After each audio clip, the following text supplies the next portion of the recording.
So I heard a quote yesterday that said, "You can't talk butterfly language to caterpillar people." And so I fully understand that you may hear this advice today and you may not be in a place where you can hear it and it'll be applicable to you, or it might not make sense, or you might have to wait to start applying it.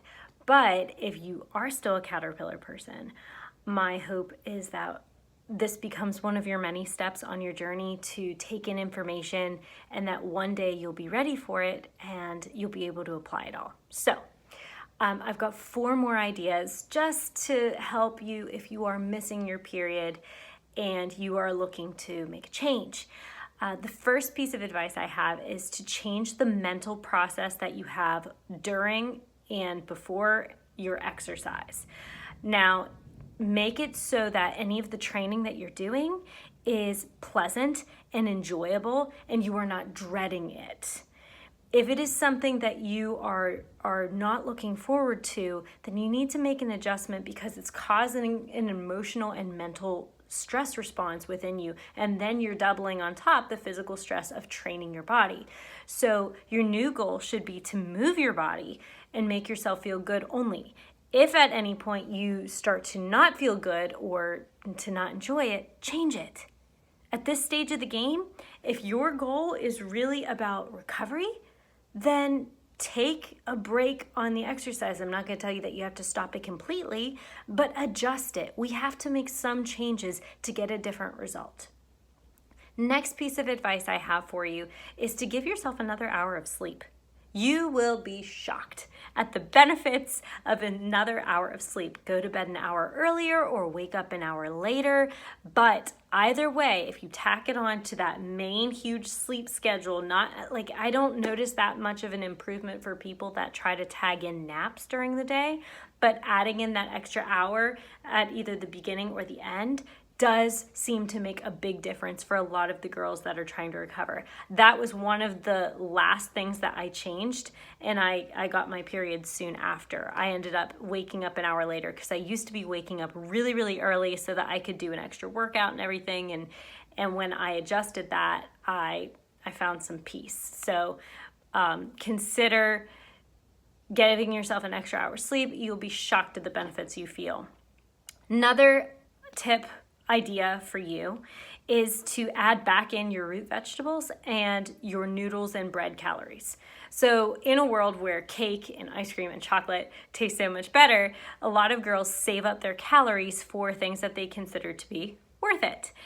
And we completely sidetrack on the noodles. We get rid of potatoes and we get rid of pita. We try to get rid of everything that isn't sweet enough to tempt us.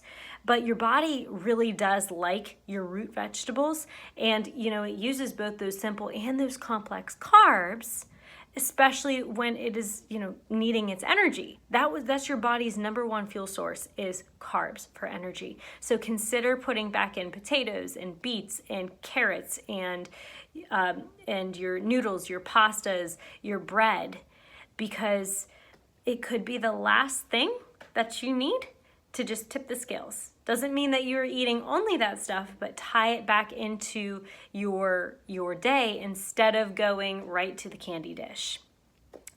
And another piece of advice I have is a thought for you. When was the last time that you had enough time in your day to sit and smell a candle or a container of perfume? I know it sounds weird, but it's the whole mentality around it.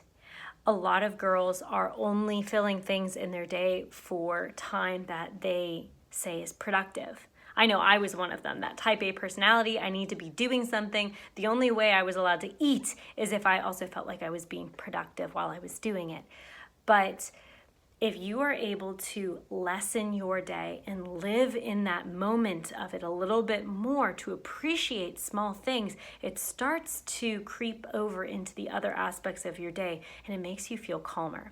If you've ever read any of the books by Gretchen Rubin, she wrote Life in the Five Senses just recently, but I started reading her books with Better Than Before and The Happiness Project because, I love habit talk and everything like that. But she had a quote that said, in her research, she was interested to learn that the happiness effects of the sense of her happiness affected her sense of smell and vice versa. And she said that smelling an enjoyable odor can actually alleviate anxiety and increase your pain tolerance. And I say this because a lot of the girls who are missing their periods aren't taking small moments in their day that aren't productive to live in that moment, to take a moment and have a memory that's connected with a sense of smell. To slow down is to find our true health, and to become more in tune with our body brings back fertility. Our bodies need to feel safe in order to want to bring a baby into it. So your job is to make the world around you feel safe and accommodating to be able to bring in a child. Whether or not you want to have a child right now, that's, your period isn't here. So your period means that there's a possibility that a child could be coming, right? And then one more thing for you to think about today is that I do have a free quiz, and it's called, Is My Current Lifestyle Supporting Fertility? And if you've tried all the things, the ideas that I mentioned to you before, or again, maybe you're a caterpillar person and this butterfly language is like, you know what, not buying it, it's not for me today, then consider taking the free quiz that I have. I'll put it in the description here. It's programmed to pop out and tell you what is your biggest issue based on your questions. So you might get nutritional stress, physical stress, environmental stress, or mental and emotional stress. Or if you're actually doing okay, it'll say, hey, your lifestyle is supporting your fertility. But this is one way that you can look into exactly what your problem is without rushing off to the doctor. It's just giving you a little bit of a nugget in the right direction of what habits you should fix first. So I hope this was helpful for you today.